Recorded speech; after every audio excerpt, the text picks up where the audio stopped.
বাংলাদেশের কোনো মুসলিম যদি আকাশে আর্জেন্টিনা এবং ব্রাজিলের পতাকা ওঠায়, আমি মনে করব সেই মুসলিম ভাই এবং বোন সে ইসলাম বিদ্বেষী এবং সে মুসলমানের ধ্বংস চায়।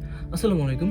বর্তমানে বিশ্বকাপ চলে আসছে, কিন্তু এটা নিয়ে বাংলাদেশটা উত্তেজনা শুরু হয়েছে। কেউ সাপোর্ট করে আর্জেন্টিনা, কেউ সাপোর্ট করে ব্রাজিল। এখন ফিলিস্তিনে যে আমার ভাই বোন, লাখ লাখ ভাই বোন যে শহীদ হলো, এটা কারা করছে ভাই?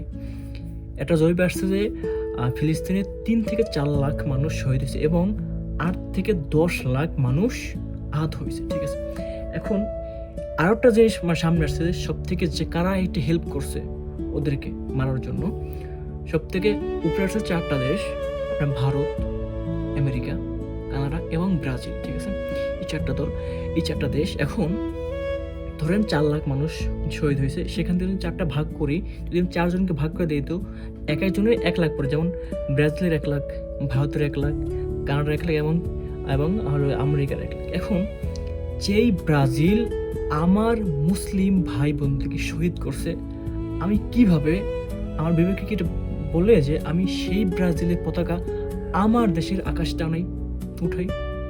এটা কি আপনার বিবেকে এটা বলে? ওটা বলেন। যদি আপনি মুসলমান হয়ে থাকেন, আপনি মুসলিমকে ভালোবাসেন, আমি আপনাকে অনুরোধ করব যে আপনি কখনো ব্রাজিল অথবা আর্জেন্টিনার পতাকা আমার দেশের আকাশে আপনি উঠাবেন না। আর্জেন্টিনা কি করছে?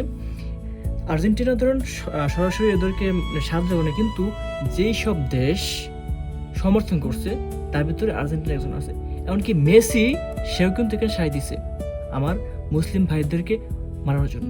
ঠিক আছে, আমি নিজে কিন্তু একজন আর্জেন্টিনা ফ্যান, আমি কিন্তু মেসি খুব ভালোবাসতাম, কিন্তু এটা দেখার পরে আমার ওদের প্রতি এতটা ঘৃণা হয়েছে আমি বলার বাহিরে। ঠিক আছে, আমার খুব খারাপ লাগছে। ঠিক আছে, আমি আর্জেন্টিনা বাদ, ব্রাজিল বাদ, দরকার আমি ফুটবল বাদ দিতে, তো আমি ওদেরকে সাপোর্ট করব না। ঠিক আছে, আমি ওদের পতাকা আমার ফেসবুক প্রোফাইলে বা আমার দেশের আকাশ আমি উঠাবো না। যদি কোনো মুসলিম ভাই এটা করেন, আর্জেন্টিনা অথবা ব্রাজিলের পতাকা যদি আকাশে উঠান, মনে করবো সেই মুসলিম ভাই অথবা বোন ইসলাম বিদ্বেষী এবং সে মুসলমান ধ্বংস চায়।